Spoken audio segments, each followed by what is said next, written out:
My name is Mama Ashmashi.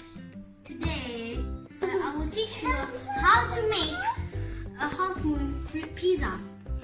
Ingredients are the pizza dough, the Nutella, bananas, oranges, strawberries, and any kinds of fruit that you want to put and cut it into half like this.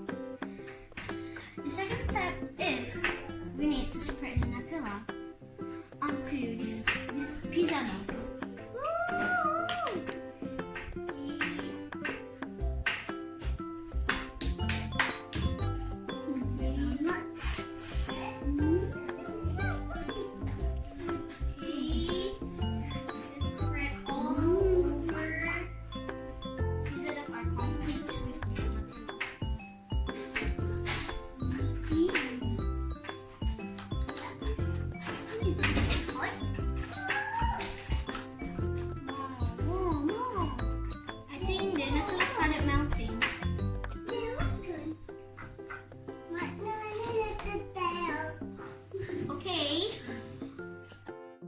Now, if not, I will move on. I think it's complete already.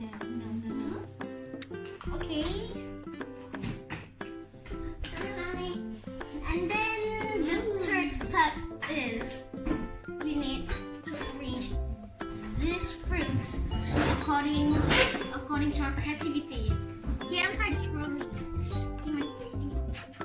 Arrange these fruits according to our creativity. I want to strawberry, orange, and then strawberry. Or some oranges. Banana. Strawberries here. Banana. Strawberry, and then. Now let's move to the banana. Yay! No. Okay, let's push this mask. Yay! Now some strawberries. And I'm done. Okay, look, this is how my fruit pizza